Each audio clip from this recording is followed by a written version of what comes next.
do a googly with us, boss. Yeah. Two, that's a goodie. Oh yeah, Hassan Ali, eat your heart out. Brilliant. Food for fine. Thank you. I love you so much. बिस्मिल्लाहिर्रहमानिर्रहीम। नाजरीन, मैं हूं आपका मेज़बान अहमद फराज और जैसा कि आप सब जानते हैं कि पीएसएल का जो छठा एडिशन है उसे पीसीबी की जानिब से मुलतवी कर दिया गया है और इस खबर पर जो शायकीन क्रिकेट हैं, जो क्रिकेट देखने वाले हैं, वो बहुत ज़्यादा तशवीश का इजहार कर रहे हैं, दुख का इजहार कर रहे हैं, क्योंकि ये जो पीएसएल का छठा एडिशन था, अब से पहले जितने भी एडिशन हुए हैं उन सब में से ये बेहतरीन था। इसमें क्वालिटी ऑफ क्रिकेट नज़र आ रही थी, हाई स्कोरिंग मैच हो रहे थे, लेकिन एकदम से जो पीसीबी है उसने इसे मुलतवी करने का ऐलान किया है, जिस पर जो तमाम देखने वाले हैं वो बहुत अफसुर्दा हैं। मेरी टीम ने इस पर एक मुकम्मल रिसर्च की है और मैं कोशिश करूंगा कि इस मामले पर मैं आपको मैक्सिमम अपडेट कर सकूं कि ये मुलतवी क्यों हुआ, इसके ज़िम्मेदारान कौन है और सबसे अहम बात कि इस अमल से पाकिस्तान को कितना नुकसान हुआ है और उसका जो असल जिम्मेदारान है वो कौन है। सबसे पहले जो एक ज़ाहिरी कहानी हमारे सामने आई है वो कुछ इस तरह है कि बताया ये गया है कि इस्लामाबाद यूनाइटेड के एक प्लेयर हैं फवाद अहमद। बुनियादी तौर पर उनके अंदर ये सिम्टम्स थी कोरोना के हवाले से, लेकिन जो इस्लामाबाद यूनाइटेड की मैनेजमेंट है उन्होंने इसका ख्याल नहीं किया, उन्हें टीम में भी खिलाया, उन्होंने ट्रैवल भी किया, जिसकी वजह से जो उनका दूसरे लोगों से इंटरेक्शन हुआ तो ये कोरोना आगे फैल गया। जैसा कि ये बताया गया है कि जो क्वेटा ग्लैडिएटर्स के प्लेयर हैं टॉम बेंटन, उनमें ये कोरोना उनमें फैला। फिर कराची के एक फील्डिंग कोच हैं कामरान, उनमें भी वो भी कोरोना का शिकार हुए। तो मजमूई तौर पर ये पीएसएल के 7 लोग हैं जो कोरोना का शिकार हुए और उसका जो बुनियादी जिम्मेदार ठहराया गया है वो फवाद अहमद को है, लेकिन ज़ाहिरी तौर पर ये एक मैनेजमेंट की नाअहली है कि उन्होंने इस चीज़ को इसके लिए प्रॉपर तैयारियां नहीं की थी।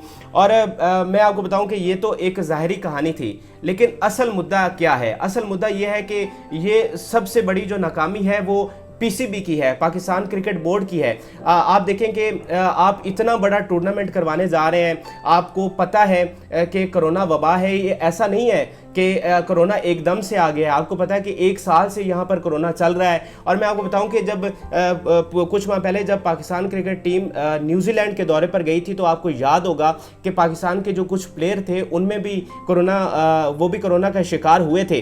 तो आप इस सारी चीज़ को पहले से आप आगाह थे। जैसा कि लास्ट ईयर जब कोरोना आया था तो पीएसएल मुलतवी कर दिया गया था, तो उसकी तो हमें समझ आती है कि कोरोना एकदम से आया, उस वक़्त पीएसएल शुरू हो चुका था और एक नई वबा थी, आपको उसके बारे में पता नहीं था कि उसको काउंटर कैसे करना है और आप उसको किस तरह से अपनी तैयारियां मुकम्मल कर सकते हैं। लेकिन अब जब पीएसएल शुरू हुआ है तो आप कोरोना के बारे में मुकम्मल तौर पर आगाह हैं, उसकी एक एक चीज़ से आगाह हैं। पूरी दुनिया में क्रिकेट हो रही है, पूरी दुनिया में लीग्स हो रही हैं, पूरी दुनिया में जो सीरीज़ हो रही हैं और वहाँ पर बड़े अच्छे तरीके से जो उनके बोर्ड्स हैं वो क्रिकेट करवा रहे हैं। लेकिन यहाँ पर पीसीबी की एक बहुत बड़ी नाअहली हमें देखने को मिली है कि आप इतना बड़ा टूर्नामेंट करवा रहे हैं। आप देखें फ्रेंचाइजीज के अरबों रुपए लगे हुए हैं।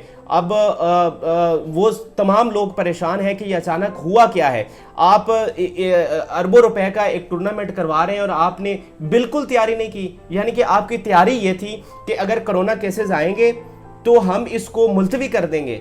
तो ये मतलब आपकी तैयारी थी। आपको चाहिए था कि आप उसकी कोई स्ट्रैटेजी बनाते, आप मैनेजमेंट को, जो तमाम फ्रेंचाइजीज की मैनेजमेंट है उसको आप देखते, अपनी आप तैयारियां मुकम्मल रखते कि अगर बिलफर्ज किसी को, आपको नहीं था पता कि जो हमारे प्लेयर्स हैं, जो फ्रेंचाइजीज के प्लेयर जो यहाँ पर आ रहे हैं वो कोरोना का शिकार हो सकते हैं। आप देखेंगे जो इंटरनेशनल प्लेयर हैं इस दफ़ा हमें यहाँ पर देखने को मिले और वो बहुत ज़्यादा खुश थे। जैसे डेल स्टेन ने एक ट्वीट किया जो मैं आपके साथ ज़रूर शेयर करना चाहूँगा कि उन्होंने कहा कि जब हम आईपीएल में जाते हैं तो हमें सिर्फ ये देखने को मिलता है और ये हमसे पूछा जाता है कि आपने कितने पैसे लिए, लेकिन जब मैं यहाँ पाकिस्तान में आया हूँ तो मुझे रोज़ाना की बुनियाद पर सिर्फ क्रिकेट पूछी जाती है और क्रिकेट सीखने को मिलती है और यही मुझे सबसे ज़्यादा मैटर करता है। यानी जो इंटरनेशनल प्लेयर थे उनका एक पाकिस्तान की क्रिकेट पर एतमाद हुआ था और वो यहाँ पर बहुत ज़्यादा खुश थे और वो एतमाद करके ही कोरोना वबा में यहाँ पाकिस्तान में आए थे। लेकिन पीसीबी की इस नाअहली की वजह से, उनकी जो नामुकम्मल तैयारी की वजह से जो इंटरनेशनल हमारे प्लेयर हैं उनका एतमाद उठ गया। और मैं आपको बताऊं कि जो डैन क्रिस्टियन है कराची किंग्स के ऑलराउंडर, वो उन्होंने दस्तबरदार होने का ऐलान कर दिया और वो 12 बजे की फ़्लाइट से दुबई रवाना भी हो चुके हैं। तो आप इससे अंदाज़ा लगा लें कि पाकिस्तान को इसका कितना नुकसान हुआ है पीसीबी के नाअहली की वजह से। और मैं आपको बताऊं कि इससे बढ़कर इस दफ़ा पाकिस्तान को इंटरनेशनल व्यूवरशिप मिल रही थी, यानी जो पीएसएल है इस दफ़ा सबसे ज़्यादा इंटरनेशनल लेवल पे देखा जा रहा था। और मैं आपको बताऊं कि इतलात ये भी हैं कि इंडिया में इस दफ़ा इसको बहुत ज़्यादा पसंद किया जा रहा था, बावजूद इसके कि वहाँ पर इंग्लैंड की और इंडिया की सीरीज़ भी हो रही थी, उनकी अपनी क्रिकेट भी चल रही है। लेकिन जो इंडिया के लोग हैं वो पीएसएल में बहुत ज़्यादा इंटरेस्ट ले रहे थे, क्योंकि इस दफ़ा में वो क्वालिटी ऑफ क्रिकेट, वो हाई स्कोरिंग मैच, वो चीज़ें नज़र आ रही थी। तो उस सब का जो नुकसान हुआ है उसका जिम्मेदार कौन है?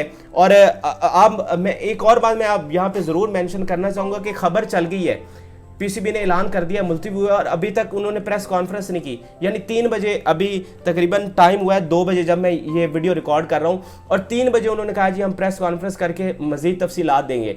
मतलब आप देखेंगे आपने सबको परेशान कर दिया है, उन्हें कोई पता नहीं है। जो इंटरनेशनल प्लेयर हैं वो तशवीश का इजहार कर रहे हैं कि मतलब आगे पता नहीं क्या होने वाला है, पाकिस्तान में कोरोना केसेस बढ़ रहे हैं, वो इस पर अपने तहफ़्फ़ुज़ात का इजहार कर रहे हैं। लेकिन अब पीसीबी को बंदा क्या कह सकता है? और इसका जो नेगेटिव इम्पैक्ट हुआ है वो मैं आपको बता नहीं सकता कि पाकिस्तान की जो क्रिकेट है, आप देखें पीएसएल एक बहुत बड़ा ब्रांड बन चुका था पूरी दुनिया में। पीएसएल एक बहुत बड़ी लीग बनकर सामने आई है। इसने आईपीएल को, बिग बैश को, या जितनी भी बड़ी बड़ी लीग्स हैं उसको काउंटर किया है और चंद सालों में इसने काउंटर किया है। लेकिन पीसीबी के इस अमल ने एक बहुत ही नेगेटिव इम्पैक्ट छोड़ा है। मुझे बताएं आगे पीएसएल का क्या मुस्तकबिल होगा? ये तो 2 साल भी रह सकता है कोरोना, तो आप फिर क्या करेंगे? जो इंटरनेशनल प्लेयर अब जा रहे हैं वो तो उनका तो आपसे एतमाद उठ चुका है, उन्हें तो पता है कि आप नाअहल हैं, आपसे तैयारियां नहीं होंगी, तो फिर वो क्या वापस आएंगे? और जिस पीक पे इस दफ़ा पीएसएल जा रहा था, जो हमें फॉर्म नज़र आ रही थी, इसका ज़िम्मेदार कौन होगा? तो ये बुनियादी तौर पर ये चीज़ें थी और जो नुकसान हुआ मैंने आपको कोशिश की शेयर करने की। और मैं आपको बताऊं कि एक मैं अपनी ज़ाती राय यहाँ पर ज़रूर शेयर करना चाहूँगा कि मुझे ऐसा लगता है कि यहाँ पर कोई हुकूमती सरपरस्ती भी हो सकती है इस अमल में, क्योंकि जो हमें पॉलिटिकल डेवलपमेंट्स कल से देखने को मिल रही हैं, सेनेट इलेक्शन में जो हुकूमत की हार हुई है, तो उस हवाले से भी उसका भी इससे कोई लिंक हो सकता है। ये मेरी ज़ाती राय है। इस हवाले से कुछ भी कहना कबल अज़ वक्त होगा, क्योंकि अब से पहले गुज़श्ता रोज़ ही ये ऐलान किया गया था कि जो तमाम प्लेयर्स हैं, तमाम फ्रेंचाइजेस के, उन्हें वैक्सीन दी जाएगी कोरोना की। और उसके अलावा जो नेशनल कमांड अथॉरिटी है उसने ये कहा था कि जो प्ले ऑफ्स हैं और फाइनल्स हैं वहाँ पर फुल क्राउड होगा। यानी पहले 20% आई थिंक था, और फिर उन्होंने कहा कि जो प्ले ऑफ या फिर फाइनल होगा तो उसमें फुल क्राउड होगा, और उसके लिए टिकटें भी दोबारा खोली गई। यानी आपके नज़दीक सूरत हाल बेहतर हो रही थी, लेकिन फिर अचानक ऐसा क्या हुआ कि आपने उसको मुलतवी कर दिया?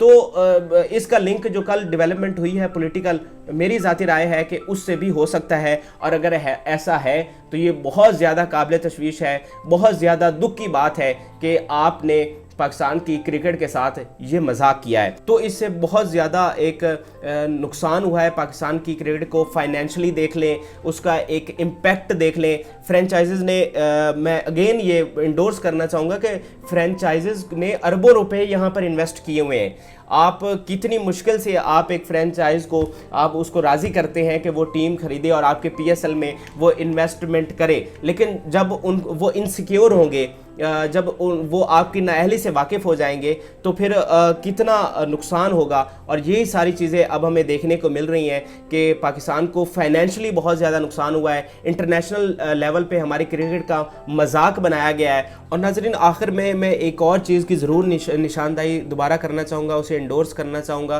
कि मुझे एक बात की समझ नहीं आ रही कि जब पीसीबी ये टूर्नामेंट शुरू करवा रहा है, ये कोई कोरोना कोई नई वबा नहीं है, जैसा कि मैंने पहले भी कहा कि ये कोई नई वबा नहीं है। आप जब ये टूर्नामेंट शुरू करवा रहे हैं तो आपको पता है कि क्या क्या मुतवक्का नुकसानात हो सकते हैं, तो आपकी इसके हवाले से क्या तैयारी थी?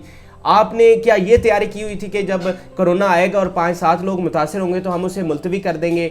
और आप देखें कि इस इशू की वजह से हमारी इंटरनेशनल लेवल पे कितनी जगह हंसाई हुई होगी। और सबसे आम बात यह है कि इस वक्त जो हमारे प्राइम मिनिस्टर हैं वो खुद एक साबिक क्रिकेटर है, वो जानते हैं कि जब कोई ऐसा अमल होता है तो इंटरनेशनल लेवल पे क्या बातें होती हैं। हमारा जो इदारा है पीसीबी वो कितना बदनाम होगा, जो पीएसएल हमारा इतना बड़ा ब्रांड बन चुका है वो कितना बदनाम होगा, और जो इंटरनेशनल प्लेयर है उनका जो कॉन्फिडेंस है, उनका जो एतमाद है वो किस हद तक मुतासर होता है, और वो दोबारा यहाँ पर आने के लिए कितने उनके रिजर्वेशंस होते हैं, कितने तहफ़्फ़ुज़ात होते हैं। तो यही बात मैं आप जो देखने वाले हैं उन तक पहुँचाने की कोशिश कर रहा हूँ कि मुझे कोई इनकी तैयारी कोई उस तरह से नज़र नहीं आ रही कि इनको चाहिए था कि आप एक चीज़ से पहले से वाकिफ़ हैं और एक एक चीज़ आपको पहले से पता है कि क्या क्या मुतवक्का चीज़ें हो सकती हैं, लेकिन आपकी उस हवाले से कोई स्ट्रेटजी नहीं थी, और इसकी वजह से हमें फाइनेंशियली और मॉरली बहुत ज़्यादा नुकसान हुआ है। और मैं गुजारिश करूंगा कि ये जो ज़िम्मेदारान हैं उनके खिलाफ ज़रूर कुछ ना कुछ होना चाहिए। तो ये आज की वीडियो थी जिसमें मैंने कोशिश की कि रिसर्च बेस्ड जो चीज़ें हैं वो आप तक पहुंचा सकूं, और इस हवाले से जितनी मज़ीद अपडेट्स होंगी वो मैं आप तक पहुंचाने की कोशिश करूंगा। अल्लाह हाफ़िज़। Do a googly with us, boss. Yeah. Two, that's a goodie. Oh yeah, Hassan Ali, eat your heart out. Brilliant. Fruitful find. Thank you. I love you so much.